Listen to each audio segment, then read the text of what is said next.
Hallo! Ja, ihr habt euch im Thumbnail nicht verschaut. Wir stürzen uns schon jetzt in unser nächstes mittelgroßes Nebenprojekt.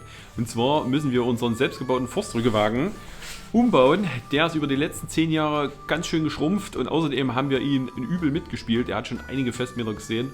Da wird es Zeit, dass wir uns mal um den kümmern. Außerdem haben wir einige große Umbauten an dem Gerät vor. Ich nenne euch nur mal 3. Wir wollen zum einen ein neues Prallgitter anbauen. Das ist jetzt nicht die allergrößte Wissenschaft, aber es muss auch gemacht werden. Wir müssen wahrscheinlich eine neue Achse einbauen, weil die hier zu schmal ist. Wir wollen in die Traktorspur rein. Und der größte Umbau wird dann das Auseinanderschneiden des Rahmens, denn unser Hänger ist einfach nur zu kurz. Wir müssen hier einen halben Meter Rahmen einschweißen nach hinten. Das wird auf jeden Fall sehr interessant. Hier gleich mal eine Bitte an alle Fachleute von euch. Bleibt mal bis zum Schluss dran und kommentiert dann mal fleißig. Wir haben nämlich noch eine schöne Frage an euch. Da sind wir wirklich gespannt auf eure Antworten. Bevor das jetzt hier losgeht mit dem großen Geflexe, zeigen wir euch erstmal, aus welchen Komponenten unser selbstgebauter Forstrückewagen so besteht. Da machen wir mal eine Runde rum, schauen uns das ganze Gerät mal an und dann geht es auch schon los mit nackig machen. Denn bevor wir hier groß den Rahmen zertrennen können, brauchen wir natürlich Baufreiheit. Das wollen wir uns heute mal schaffen an unserem Forstrückewagen. Wir wünschen euch auf jeden Fall viel Spaß beim Video. Wir schauen uns jetzt erstmal gemeinsam die Komponenten unseres selbstgebauten Forstrückewagens an, damit ihr auch besser versteht, was wir hier überhaupt tun werden in dem Projekt.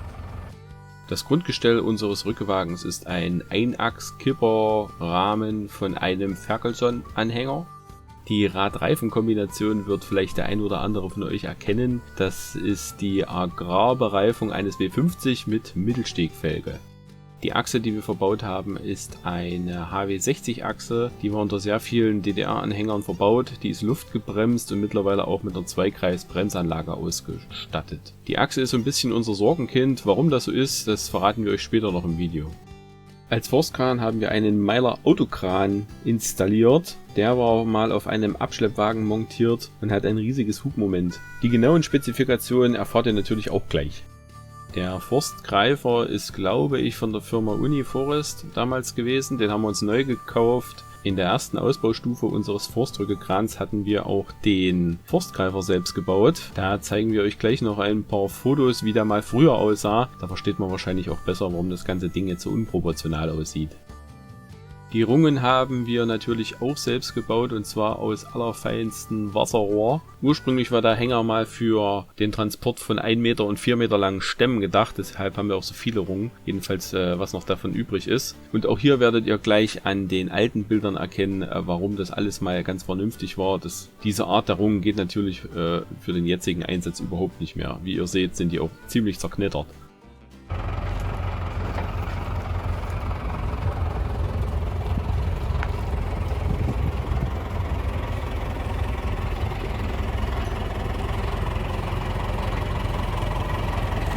Zum Schluss noch ein Wort zur Hydraulikpumpe unseres Forstrückekrans.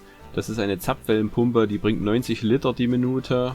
Den Kran mit der Schlepperhydraulik zu betreiben wäre ziemlich mühselig, da der Schlepper nur um die 40 Liter pro Minute bringt. Weshalb wir uns auch hier entschieden haben, die kraneigene Hydraulik zu nutzen.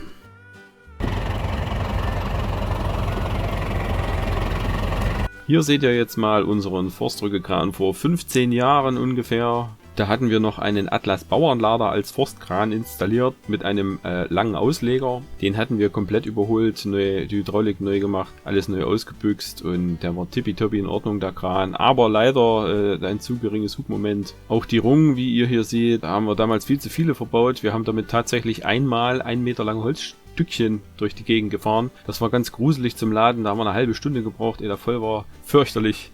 Das haben wir nie wieder gemacht. Seitdem werden alle Baumstämme in 4 und 5 Meter Längen ausgehalten. Damals hatten wir das so universell gebaut, dass der Forstkran auch auf der Ackerschiene montiert werden konnte und direkt hinter unseren MTS 50 Russen gespannt werden konnte. Das heißt, so zum Aufschichten auf dem Polderplatz war das eine ganz nette Sache. Den Forstgreifer, wie gesagt, hat man auch selber gebaut. Da seht ihr hier mal ein Bild dazu. Da mussten wir damals noch die Schablonen für den Acetylenbrenner ausschneiden und das dann bei einem ansässigen Stahlbauer ausschneiden lassen. Das war recht abgefahren. Der Forstgreifer hat ganz wunderbar funktioniert. Das ganze Gerät konnten wir hervorragend verkaufen, sodass wir uns dann den Myler Forstkran kaufen konnten. Jetzt haben wir euch erstmal genug zur Historie des Anhängers erzählt. Jetzt schieben wir ihn erstmal in die Scheune, hängen ihn ab und machen mal eine Runde rum und gucken uns jetzt nochmal die ganzen Schäden im Detail an. Wir werden den Rahmen schon zum Teil zerlegen und, liebe Fachleute, nicht vergessen, bis zum Ende dranbleiben. Da gibt es nochmal eine schweißtechnische Schweißfrage. So, mein Bruder hat es ja schon kurz vorgestellt. Hier unser nächstes Zwischendurch-Projekt, was wieder nicht geplant war und was leider etwas größer ausfallen soll. Das ist unser Eigenbau-Rückenwagen, der ein paar Problemchen hat.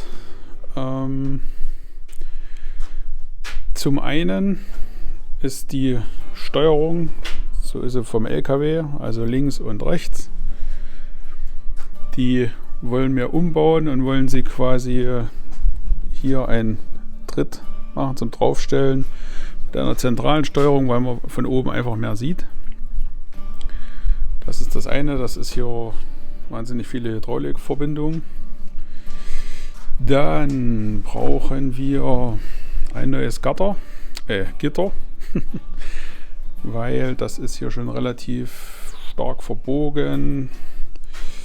Das ist natürlich, wenn man mit dem Stamm dagegen knallt, hat es verbogen. Das wollen wir alles ein bisschen massiver machen. Das nächste große sind die Rungen. Die, ich weiß nicht, ob man sieht, die sind alle nach außen gebogen. Verbogen, der hier, der ist so verbogen, dass man gar nicht mehr nehmen können. Die Rungen sind festgerostet, die sind ursprünglich nur aufgesteckt. Man kann sie drehen, die sind natürlich jetzt alle verrostet. Die kommen runter, da kommen neue Rungen drauf. Dann so Kleinkram wie hier der Hydraulikschlauch, der hier durchhängt, der muss neu. Dann haben wir hier hinten eine, ja, das ist eine Klappe.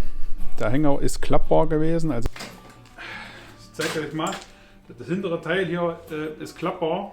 Aus dem Grund, dass wir es hochklappen können, damit wir beim Wegstellen weniger Platz brauchen.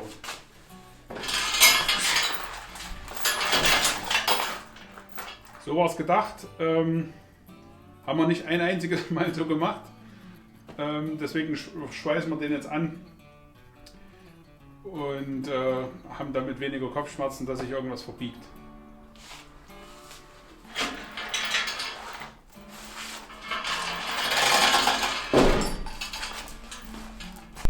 Und jetzt haben wir das Problem, man kennt es wahrscheinlich nicht, der hintere Teil ist abgesackt durch das Gewicht vom Kran und auch vom Holz.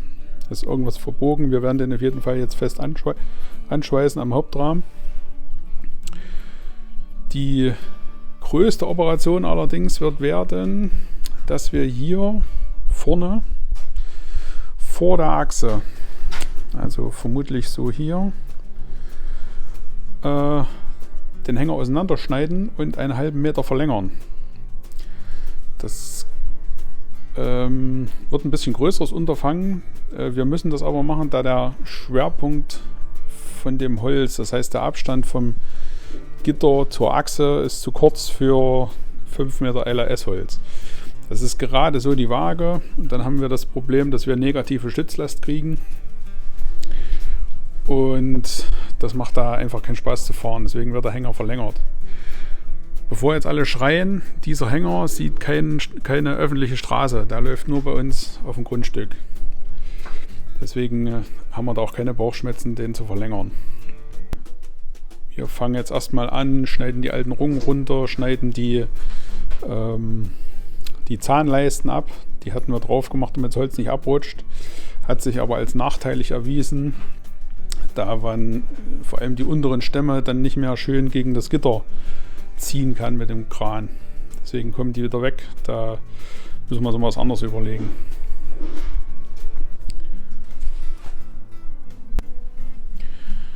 Hier im vorderen Bereich kommt eine Stehplattform über die Pumpe mit einer Leiter links und rechts, dass man sowohl von links als von rechts aufsteigen kann.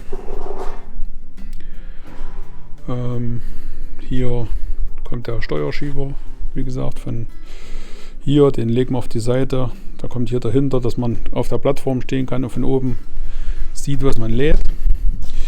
Hier müssen wir ein kleines Malheur beheben. Da ist uns der Teller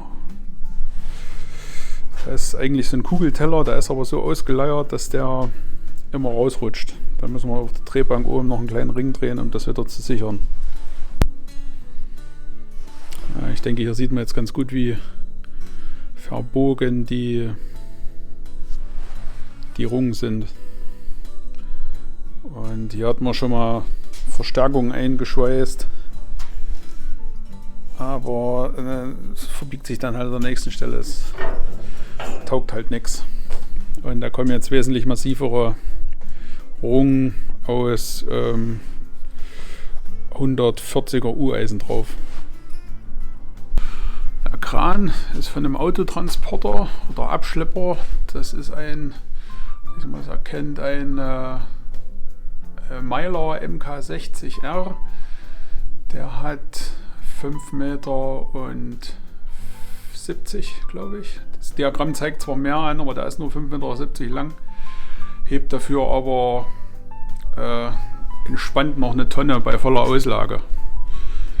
Als Rückekran viel zu groß, aber wir haben ja gelernt, zu groß gibt es nicht. Als erstes müssen jetzt mal die Räder runter. Das sind keine Ahnung, Standard DDR, wie sie auf dem W50 waren.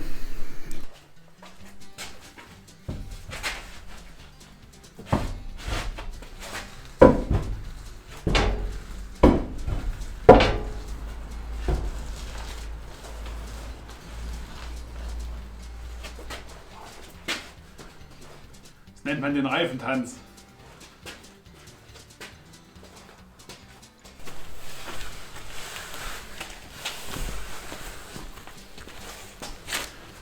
Mal zur Reifengröße, das sind 16-20 Ballonreifen vom W50.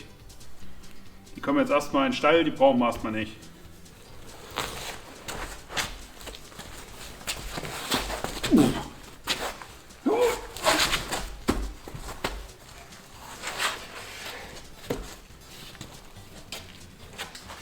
So, die Räder sind ab, seht ihr. Jetzt zeige ich euch gleich mal, was uns so richtig an dem Anhänger nervt. Und zwar ist das die schmale Achse. Das ist eine 8-Loch-Achse von einem HW60. Und wir haben einmal das Problem, dass die Ballonräder relativ wenig Platz, also ich glaube nur 3 cm zum Rahmen haben. Damit könnten wir noch leben. Das größere Problem ist, dass die Räder nicht in der gleichen Spur laufen wie die von der Maschine, vom Traktor. Also uns fehlen ungefähr 10 cm auf jeder Seite, was die Räder eigentlich weiter außen stehen müssten. Damit er A besser in der Spur läuft und B gibt es doch noch ein bisschen mehr Stabilität beim Laden. Und C, wir könnten dort dann Ketten aufziehen. Im Winter, habt ihr ja gesehen, bei uns ist es relativ steil.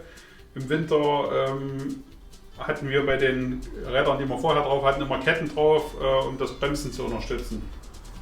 Wir haben jetzt hier von Anlagefläche zu Anlagefläche, also Rad zu Rad, Anlagefläche 1,60 Meter. Optimal wären 1,80 Meter, also auf jeder Seite nochmal 10 cm. Und jetzt die Frage an euch. Schreibt mal bitte in die Kommentare, wer vielleicht einen HW80-Hänger hat und mal messen könnte oder vielleicht sogar noch eine Achse rumliegen hat, wie da der Abstand von Anlagefläche zu Anlagefläche ist, damit wir wissen, ob wir nach einer HW80-Achse suchen oder ob irgendwas anderes falsch ist. Vielleicht haben wir auch die falschen Felgen. Das sind jetzt Mittelstegfelgen, die wir eingesetzt haben. Und noch besser, vielleicht kennt ihr jemanden, der jemanden kennt, der noch eine HW80-Achse verkauft, wenn sie denn passt. Also wir wären sehr interessiert daran. Genau. Achse, die bleibt aber sie bleibt nicht an der Stelle, wo sie ist, aber sie bleibt an dem Rahmenteil, das heißt, die baue ich nicht ab. Was ich jetzt hier abschraube, ist die Schutzplatte, die wir über den Bremszylinder haben, damit dort zum einen keine Äste reinkommen, zum anderen wir aber nicht aus Versehen mal mit dem Greifer reingreifen und haben dann unsere ganze Bremserei im Schnabel. Jetzt könnt ihr auch gleich mal die 3 wichtigsten Werkzeuge einer jeden Werkstatt in voller Aktion bewundern. Wir starten mit dem Winkelschleifer. Der ist nämlich besser als jeder 13er Schlüssel. Der macht nämlich die Schraubenköpfe nicht rund.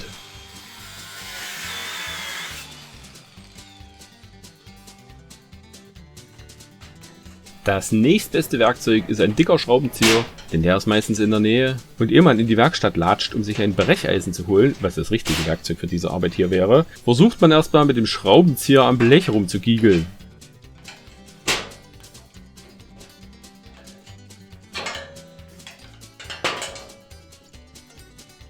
Das drittbeste Werkzeug ist, wie soll es anders sein, der Hammer. Er ist auch das letzte Werkzeug, welches man benutzt, bevor man sich ernsthafte Gedanken über das richtige Werkzeug für die Arbeit macht. Die richtige Kombination dieser 3 Wunderwerkzeuge führt in 85% aller Schrauberaufgaben zum Erfolg. Für alles andere braucht man noch eine Rohrzange.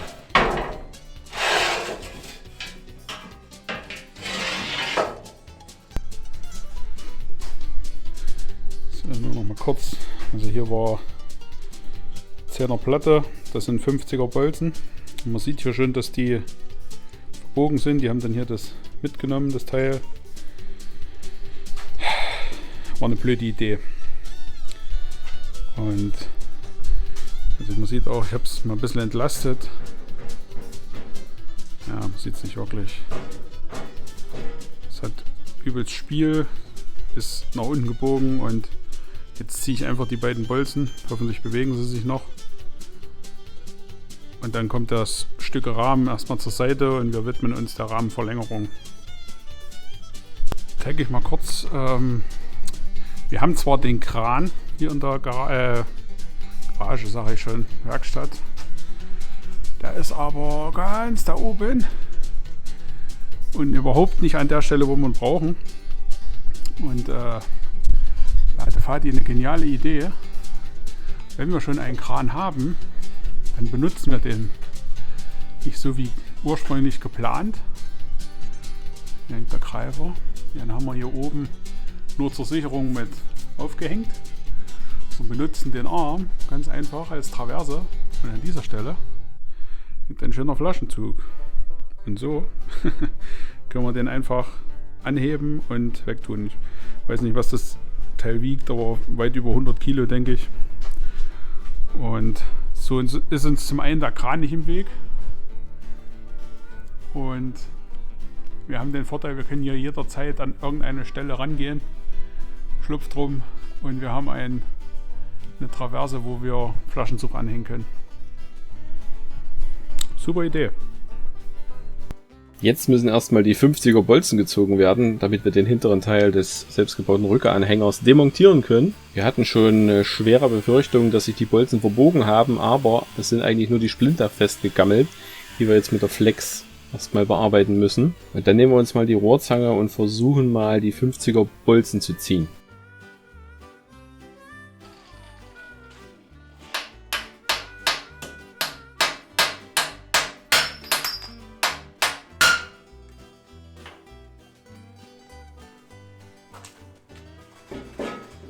Die Bolzen sind jetzt lose, wir können jetzt endlich den klappbaren Hinterwagen unseres Rückewagens demontieren und dann schön in Ruhe mit dem Kettenzug ablassen. Da ist unser Rückewagen gleich mal 1,30 Meter kürzer.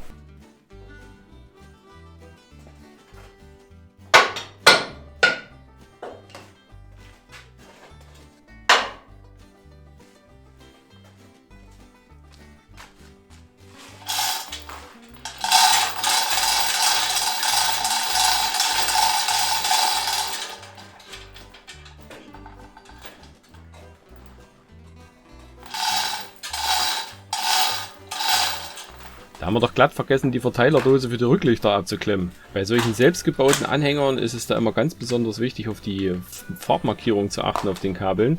Ansonsten wird das ein ziemliches Durcheinander, wenn man das wieder anklemmen möchte. Deshalb, liebe Kinder, ordentlich beschriften und vernünftig demontieren.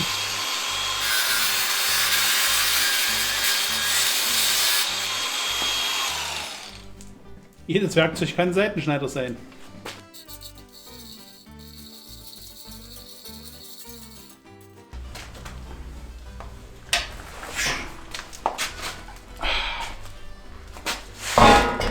Ja, über 100 Kilo hat es auf jeden Fall. So, jetzt mache ich uns erstmal ein bisschen Platz. Und wir müssen den Rahmen ja nachher nach hinten ziehen. So, die Verlängerung ist jetzt ab. Und Ursprünglich dachte ich ja, dass die Bolzen verbogen sind. Die sind aber noch kerzengerade. Ich glaube, man sieht es hier. Der Träger hat sich verbogen. Ist quasi jetzt ein Langloch geworden. War eine blöde Idee. Mache ich nicht wieder. Oben sieht man noch, hier waren die Scharniere vom Kipper angeschweißt. Das war ja so ein Ferguson-Kipper. Also der Rahmen, den haben wir jetzt nicht selber geschweißt. Das ist von einem Einachskipper. Den Typ suche ich euch mal raus und blenden euch ein. So, andere Seite ist genau das gleiche. Also hier sieht man relativ gut, dass sich das verbogen hat. Also nicht nachbauen. Als nächstes müssen die Rungen dran glauben. Eigentlich sind die beweglich, aber die sind verbogen und fest gerostet. Auf jeden Fall kommen die als nächstes ab.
So, wie ihr seht, sind wir fertig mit der Vorbereitung unseres selbstgebauten Forstdrückewagens. Wir haben die Rungen abgesägt, wir haben die Auflageeisen für das Holz, für die Holzstämme abgesägt.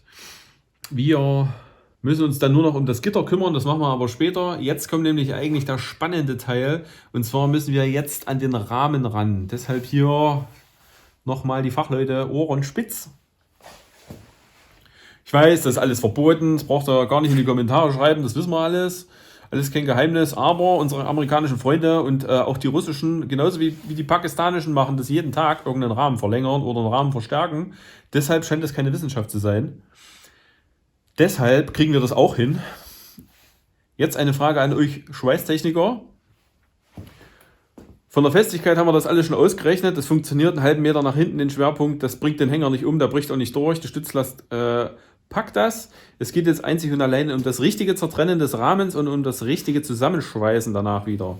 Ich zeige euch jetzt mal den Rahmen in der Nahaufnahme. So, wie ihr seht, ist das hier ein halboffener Rahmen. Das ist also einfach nur ein U-Profil, was hier rechts und links als Rahmen genutzt wird. Hier unten seht ihr auch die Befestigung der Achse, die Briten. Wir können die Achse auch den halben Meter nicht nach hinten setzen, weil da schlicht und ergreifend kein Platz mehr ist. Wir müssen so oder so einschweißen.